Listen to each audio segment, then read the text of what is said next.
Well, look. This is just one of the incredible strings to your bow, Fatiha. That you are constantly in work now. Thank you. Aren't you?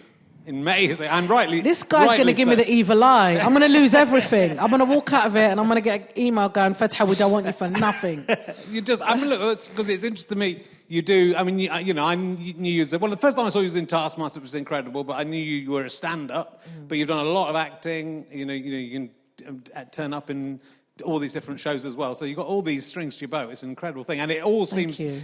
Was Taskmaster the big moment for you, or was it sort of all happening before Taskmaster as well? It was all happening before Taskmaster, but I feel like Taskmaster's elevated it a bit more. Because a lot of the people that stop me will say, I loved you on Taskmaster and stuff like that. And then some brave people that want to die do say to me, I hated you on Taskmaster. But... So, I would say it elevated it for sure. But I'm a hard worker, man. I don't... Because I'm working class. The working class ethic is you carry on going until you die. Yeah. We don't believe in pensions. We just carry on going until we die. So, and I'm glad I've done it that way, working hard, really hard, because I've got substance. Do you know what I mean? I've got the goods, basically. Yeah, you definitely do. What I loved about on Taskmaster was that it was, I can see why people might have gone, because you came in, you were very confident, you were, you're. What I love about you've got this exterior that's quite, can we say fierce? Would that be fair? And quite, you stand up for yourself, which on Taskmaster a lot of people are scared to do right at the beginning. But there's a very soft person underneath there, very kind and loving and nice person underneath there. I know I won't talk about it too much, and same backwards to me as well. But I think it really worked, because it's like, I'm not sure who this person is, and they're very confident, and then throughout the series, I think anyone who watched the whole lot, I think, would have to love you by the end of it. Oh, thank you. How did Greg feel? I mean, because I think you were quite up in Greg's grill. Yes. Was he intimidated in real life by you? Was he a bit scared to talk to you off stage? Yeah, he was a little bit. Because you've done it before. Yeah. When you come on to sit down, because there's an audience there, so they bring you on one by one, and you all sit down, and like Greg and Alex are there, and they shake your hand. And I once went up and I went like this to Greg to kiss my hand. He gave me the dirtiest look. And I was like, you best kiss my hand. If you ever want to have sex again, you best kiss my hand. Okay? But I think they didn't know how to take me, because I do, like you said, I have these two sides. And I have to show the rough side a lot. Otherwise, people try to take the piss. Yeah. So, and that's why they were a bit scared. Yeah. They were like, and the people don't know if I'm being serious or not. I'm like, no, I will punch you in the face. I'm not just saying it, I will do it. I'm from the hood, don't play with me. So, he didn't know. But they were very nice. Yeah. And I'd said to Greg when it finished, I was like, we need to do a series, let's get married. And he was like, shut up.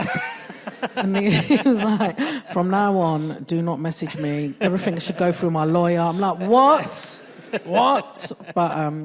But it was great. Yeah, I think he should take you up on it. I think you should marry Greg Davies. Yeah, do you know how you know how massive he is. I know how massive he is. I know how rich he is. His hand is like the size of my face. I know. He is huge, bruv. I've never seen someone so big in my life. Yeah. Well, I did a big bit in my last tour show. It was sort of improvised, because it came out of what you get as a prize on Taskmaster. If there is a champion, a champion's a champion. So you get the head for winning the series and the body for winning the champion, a champion. So I wondered if you would get something else and different appendage. And then I spent quite a lot of time fantasising about what I imagined Greg Davies' penis looked like. I haven't seen him since, and kind of weird to think, I wonder if it's got back to him that I'm just talking about his penis on stage every night. I'm going to message him after. Message him, I'm going to go, Richard Herring is obsessed with your penis. I'm quite obsessed with it. I wouldn't mind. I reckon it's huge. Not in a gay way, just I'm interested. I reckon it's huge. Let me go. I reckon it's huge. It definitely is huge. But his head's quite small, innit? It's the rest of him that's huge. Do you not think his head's quite little and his feet are well big? Yeah, well, to me his head's small because it's so far away, so it's hard to tell. It's hard to tell what size he is. His fingers, man, are like the length of my hand. Yeah. Oh my I've God. I've got very dainty, tiny hands. Me too. Yeah. But I can slap really good. Okay. Yeah. It doesn't necessarily follow what you're thinking just because I've got small feet. That's what it means. Anyway, you were fantastic on that. And look, there's so much to talk. I'm sort of interested in. I don't know if we've already talked about this, about what you were doing before you became a stand-up, because you went to a stand-up course, right? Yes. But were you working as a university administrator? Yes. So how long was that? How long were you working in universities for? So I think I was working in universities throughout my whole comedy career. And I think I might have been at that university. I was working at UCL. Right. And I was looking after like postgraduate programs. Right. And doing the admin for them. And sometimes like the students would come and drop off their dissertations. Yeah. And now it's all online. You don't need to give a physical copy. But at that time you used to have to. And that I'd be like, oh, so they'd go to the counter and they'd ask, and they'd say the program, and then I would come out and I would take their dissertation, and they're like, oh, by the way, I saw you at Top Secret, you were so funny. I'm like, excuse me, where can I see your student card? And stuff like that. So it was at the same time, or were you doing that job? And so what prompted you to sort of have a go at comedy, at stand-up comedy? Because it wasn't necessarily something you were No. So I've been married and divorced twice. Because I love divorce. I love ruining them. And then after the second one, I was like, because like when you're in a relationship, you give a lot to that relationship, and some of the stuff that you want to do gets put on the back burner. And I remember I was on a website, it's called Meetup, and it's free. Basically, you put in stuff that you're interested in, and it brings it up in stuff in your local area. Right. So I was looking for a walking group, because I'm old. And then I put that in and I was looking at it, and then a pop-up. Do you remember when we used to get pop-ups? I do, yeah. That came up and it said try stand-up comedy, and I was like... Mine never used to say that. Did yours used to say try measuring penises? It is. Meet MILFs in your area. So yeah, and then it said try it, and then I did a course. And then I liked it. Yeah. And the course doesn't teach you how to be funny. You've either got it or you ain't. Of course. And then it just teaches you like confidence, helps you networking, gets you in touch with clubs and all that kind of stuff.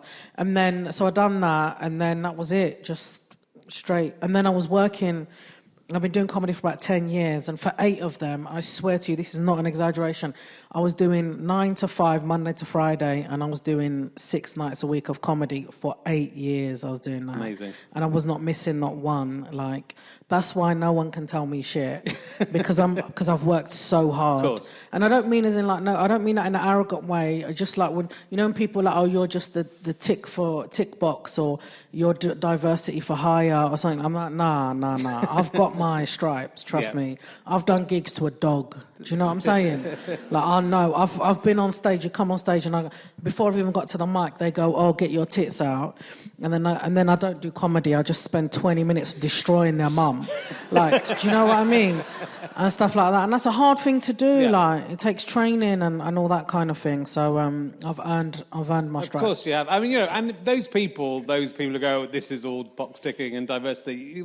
It's every time it happens, you're going to go, "Oh, look, like if this was the case, there would be hundreds of Muslim comedians, wouldn't there? If they're just putting in everyone to tick a box. And how many other people, when it's like, oh, there's a black person on this TV show, you go, what's the percentage of black people in the country, and what's the percentage of black people on the TV? So you're either saying you don't think any Muslim people are funny, so this is box ticking, or they don't follow the logic through, because it's not, If you are getting work for being a Muslim, it's just because there isn't anybody else, or there's very few other options to do that, So, so it's crazy, but we don't need to worry about those cunts. I mean, they will be in charge of the country, so then we can worry about them.